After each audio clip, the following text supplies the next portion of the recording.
Dad, remember that gymnastics routine from yesterday? The one with the bride who stripped off all her clothes.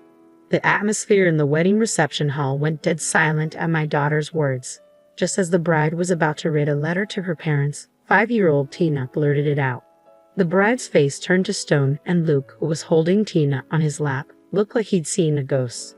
As the eyes of everyone in the hall turned towards our table, Tina continued, "Why would she undress if it wasn't bath time? You'll catch a cold if you undress anywhere other than the bathroom." To a child, it might be an innocent question, but adults instantly understood the implication. The hall couldn't settle down. The murmur was still there. Luke took Tina outside, and the female host, although shaken, tried to continue the ceremony. Encouraged by the host, the bride tried to resume reading her letter, but her voice was clearly trembling. Usually, you'd hear sniffling and see tears of emotion filling the hall, but not a sound could be heard. Tina's comment had turned what should have been a joyous event into complete chaos. "I'm Bianca, 33 years old, and I live with Luke and our 5-year-old daughter Tina. Luke has a brother who got married a bit late at 40 to a much younger woman, who's 28. Finally, they decided to tie the knot. At the family meeting about the engagement, my brother-in-law seemed utterly smitten with his fiancée. It was really heartwarming to see. Who could have thought that attending my brother-in-law's wedding as a family of 3 would lead to such a disaster?" Naturally, after the wedding reception ended, the bridal suite turned into a scene of chaos. I immediately confronted Luke. "What was that all about?" "That's just Tina being Tina. Don't take it seriously," he replied. "Our kid just disrupted the whole ceremony. Of course I'm rattled. And it's your lack of discipline that led to this. You need to teach her better manners." Luke then quickly handed Tina over to me and left in a hurry. I felt like he was running away from me. We were staying at Luke's parents' house that night before the wedding because it took place at a hotel near his hometown, and we live far away. His parents are genuinely kind people. They always have my back. Unlike some of my friends who dislike going to their in-laws, I've never felt uncomfortable there. That's why we had planned to take a week-long vacation around the time of the wedding and relax at Luke's parents' house before heading home. Even though both my brother-in-law and sister-in-law are planning on living in that house, it's spacious enough to accommodate us comfortably. Tina, who's usually told not to run around in our cramped apartment, seemed excited and restless, walking all over the house to explore. Come to think of it, I recall Luke and my sister-in-law being absent for a bit last night when we were having a good time drinking with my brother-in-law and parents-in-law. Mom, Dad's playing around. Tina wants to join in too. I feel like Tina did say something like that. Who would have thought that what she was referring to was Luke and my sister-in-law cheating in the bridal suite? My brother-in-law and sister-in-law spent a long time talking. Eventually, we decided to head to the after-party. Our friends were waiting for us at the after-party, but Tina and I ended up going back to my parents-in-law's house. If what Tina said is true, I am so sorry. My mother-in-law kept apologizing, looking genuinely regretful as we left the hall. "Please stop. Luke is the one who's at fault here. But even though you've done nothing wrong, it's my fault for not properly teaching him how to treat women. No family could possibly teach that level of decency." When we arrived at my parents-in-law's home, Luke was already back, sitting alone, watching TV and drinking a beer. Standing tall, my mother-in-law broke the ice. "So, what kind of gymnastics are we talking about? I'd love to see it." "That's not it. I was just asking my future sister-in-law to look after my brother." "What a considerate younger brother you are, but I can't imagine Tina lying. She's only 5 years old and she often says strange things. Tina is my granddaughter and she's very bright. So, you're taking the word of a bad girl over your own son. Don't you dare call my precious granddaughter a bad girl." "Are you getting mad?" Both my mother-in-law and I had our suspicions about Luke, but we couldn't push it further based solely on the word of a 5-year-old. Luke wouldn't admit anything. He just went into a sulk and locked himself in his room. 2 days after the wedding, both my mother-in-law and I kept an eye on Luke, but he didn't do anything suspicious. Well, my brother-in-law and sister-in-law went off on their honeymoon, so it's not like he had a chance to be suspicious anyway. Meanwhile, Tina, ever the little explorer around the house, found something unbelievable. "Mommy, what does this say?" Tina can't read cursive yet. "You shouldn't be going through Grandma and Grandpa's stuff." "No, it wasn't like that. I found this in Dad's bag." "Is it a letter?" "Tina has written to her friends at preschool before." "Let me see."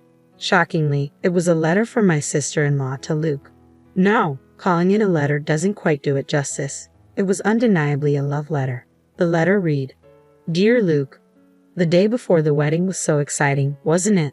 We have to be cautious for a while since we're being watched at home, but we'll definitely have a chance, so don't give up. You're the only one I love, Luke. The reason I married an older man is so I could be with you. Come get me soon." I couldn't let myself break down in front of Tina, so I forced myself to keep my composure. "This is a work-related letter, so Mom will take care of it, okay?" "Okay," Tina replied cheerfully, heading off on another household adventure. So Tina wasn't mistaken after all. She really did see what was happening. I calmly took a photo of the letter and placed it back into Luke's bag. Then I went to the kitchen where my mother-in-law was making pickles. "Mother-in-law," Tina found a love letter that sister-in-law sent to Luke. "What?" As I showed her the photo of the letter on my phone, my mother-in-law's face fell. "What is this? It's disturbing. This is unfair to brother-in-law. Why have such a flashy wedding if this is going on? If she didn't love him, why did she marry him?" My mother-in-law was visibly angry, her face turning red. At this point, I decided to tell her something that had been bothering me. "Luke said he has to go back alone tomorrow because work suddenly came up, even though he was supposed to be on vacation." My mother-in-law looked up at me, deep in thought. "Doesn't that seem odd?" "Exactly." My mother-in-law and I exchanged glances, both of us seemingly concerned about the same thing. The timing is just too perfect. Plus, his brother and his wife are on their honeymoon in Hawaii. Do you think they're planning to meet up there? I nodded in agreement. I hate to say it, but brother-in-law is a very kind person who is unfortunately a bit naive and easily deceived. There is no doubt in my mind that the two of them plan to have a secret meeting without brother-in-law noticing. After all the trouble to finally get married, he ends up with a woman like that. It's even sadder because they seem so happy. "Let's go with that." Mother-in-law suddenly stood up and began washing her hands. "All right, start packing for Hawaii. Your father's coming too." "What?" I was genuinely surprised by mother-in-law's sudden declaration, but she looked at me and smiled, clearly pleased. "We're going to expose everything. Do they have any idea how much we spent on that wedding? Just because he's marrying a younger woman, we even chipped in 30 grand. This is no joke. We're definitely getting that back." I couldn't help but applaud mother-in-law's determination and immediately started to prepare as well. For some reason, mother-in-law seemed strangely excited, and deep down, I was excited too. Just wait, we'll make them wish they were never born. The next morning, Luke was having breakfast, trying too hard to keep a straight face. "It's really a shame you have to work after finally getting some time off. Just relax and enjoy your time." Even though no one was listening, Luke loudly announced his departure, then left in a flurry. We quickly packed our bags, our parents-in-law, Tina, and I left about 2 hours later. Luckily, we got the tickets and a hotel with no issue. Tina was thrilled, shouting and playing. We chose a lodging spot a bit away from the hotel where we heard brother-in-law would be staying, so we wouldn't attract attention. Upon arrival, mother-in-law decided to call brother-in-law to see how things were going. "How's Hawaii?" Responding to mother-in-law, brother-in-law's relaxed voice came through the speakerphone. "It's warm and relaxing. We're planning to go to Sea Life Park, Hawaii tomorrow. Look forward to some souvenirs." Brother-in-law seemed to be having a great time but mentioned, "Well, my wife is going out to dinner with a friend who lives in Oahu tonight, so I'll be alone." Hearing that, mother-in-law lifted her gaze and exchanged glances with me. No doubt Luke and sister-in-law are probably having a secret meeting tonight. Well, enjoy Hawaii. Mother-in-law decided to hang up, perhaps concluding that now was not the time to say anything. It's sad for brother-in-law who is in the dark about all of this. Who would have thought we'd catch Luke and sister-in-law on a date as soon as we landed? Though we have valuable information, my emotions were a mess.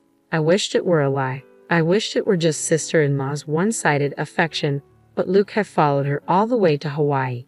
Ignoring this wasn't an option anymore. After discussing with my parents-in-law, we decided that father-in-law, who could blend in the most, should tail sister-in-law as she left the hotel for her date tonight.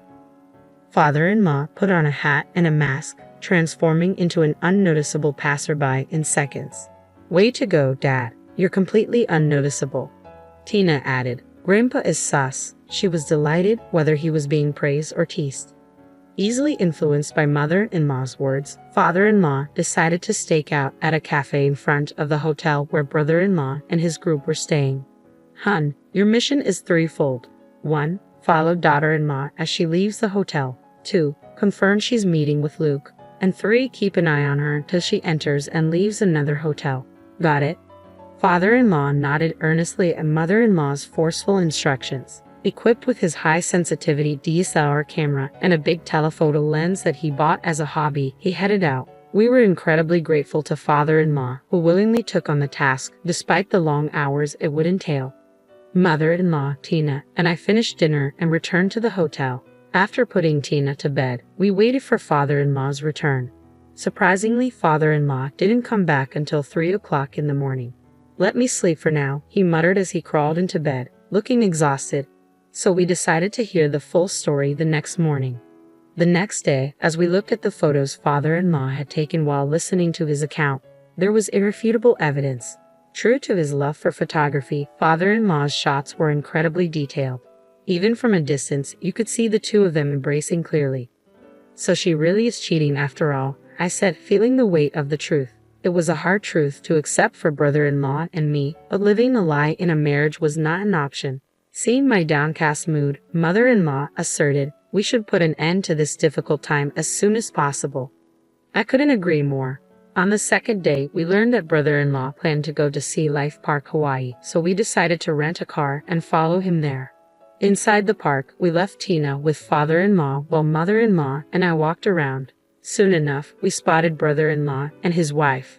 Brother-in-law was genuinely interested in the aquarium displays, while sister-in-law was glued to her phone, showing zero interest in the aquatic life.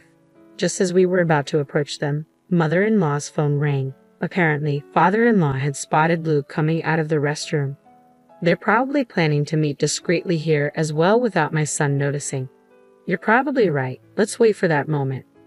We kept our distance and waited for sister-in-law to make a move.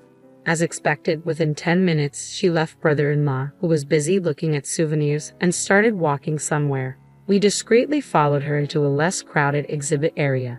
When she found Luke, she immediately leaped into his arms and hugged him. Seeing this without any regard for others, something inside me broke. I couldn't hold back any longer. I marched up to the embracing couple and pulled them apart. Luke was shocked, his eyes wide open at my sudden appearance. I unleashed several slaps on him right then and there. Ow, stop it. I honestly don't remember how many times I hit him.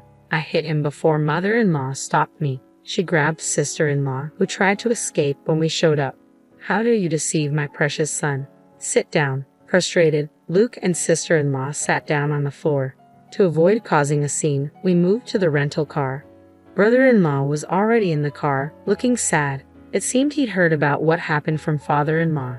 In the minivan, we pushed Luke and sister-in-law into the farthest back row while mother-in-law and I sat in the second row to block their exit. "When did you start cheating?" I demanded. "I'm not cheating or anything. Why are you all even in Hawaii?" Luke retorted. "What about you? Why are you here?" "I'm here for work." "Don't lie. You came chasing after this woman, didn't you?" "It's a coincidence." Even then, Luke still tried to deceive us. So I confronted him with the evidence, photos that father-in-law had taken.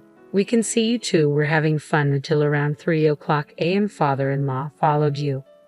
Luke sighed heavily. Sister-in-law kept her eyes down and said nothing. "So what Tina said during the wedding reception wasn't a lie, was it? You two were exercising the night before the wedding, weren't you?" Look, I was in a tough spot too. I was bothered when sister-in-law came on to me. I told her multiple times that I have a loving wife and daughter, so it can't happen, right? Just then, Luke started to shift all the blame onto sister-in-law, who responded with an incredulous "huh." Grabbing Luke, she yelled, "Who is the one saying leave my brother and be with me?" "No, I never said that," Luke shot back, and their argument began to heat up. Back and forth they went, arguing about who said what. I didn't come to Hawaii to listen to this nonsense. Finally, I couldn't hold back any longer. Enough. I don't care who initiated it. Why can't you just apologize when you clearly betrayed me and brother-in-law? I'm the victim here, Luke insisted. If you try to dodge responsibility anymore, I'll make your life a living hell. What are you planning to do? Let's just say I'll make sure everyone in your social and work circles recognizes you as the fool who slept with his brother's wife. What's the point in doing that? Well, if people aren't warned, you might try to make moves on their wives or girlfriends. I would never do that. You've already done it, haven't you? He had no comeback. Luke fell silent. It turned out that during a family dinner that had doubled as a meeting to sort things out, sister-in-law had developed a liking for Luke. Luke didn't mind the attention and continued a casual relationship with her. Bizarrely, Luke even suggested to sister-in-law, "Why don't you first marry my brother, get a share of his wealth, and then divorce him and marry me?" For some unknown reason, sister-in-law seemed to go along with it. Unbelievable. To be swayed by these two, Luke, who is supposed to be my husband, now looks utterly repulsive to me. "This dirty man is all yours. I don't want him anymore," I said.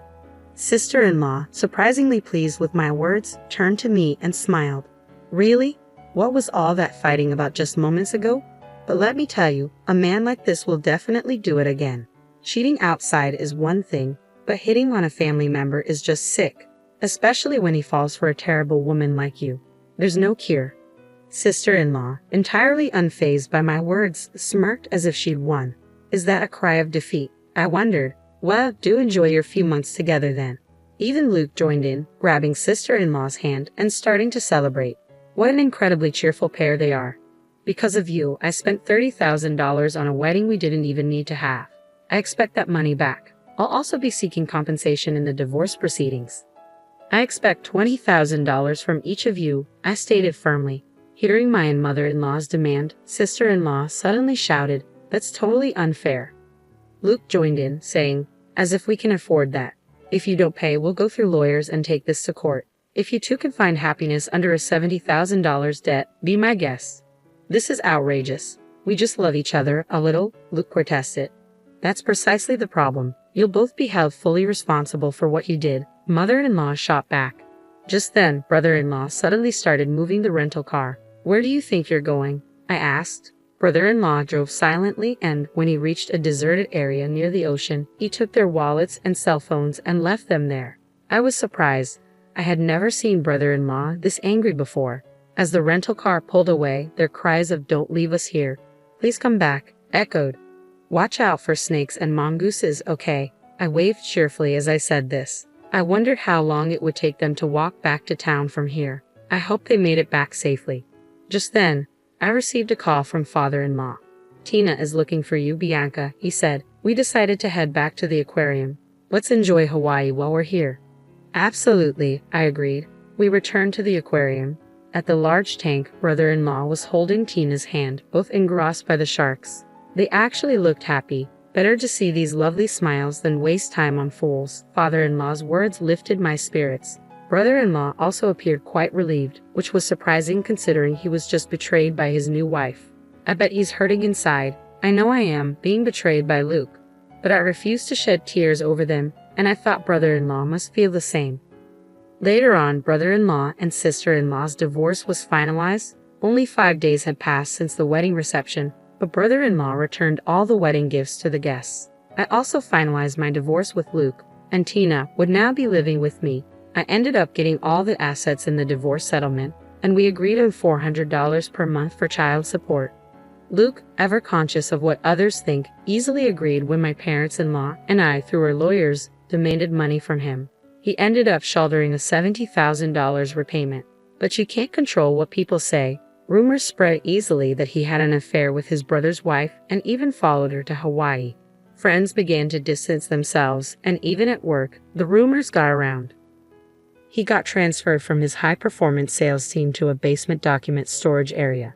It's been a year now, and I'm still on good terms with my in-laws. Just the other day, while looking through a school backpack catalog with my soon-to-be elementary school daughter, she said, "Grandma will buy it for you." "No, Grandpa will buy it," I teased. "It'll be a lasting joke." The room went silent when Tina said, "Let's settle this with a gymnastics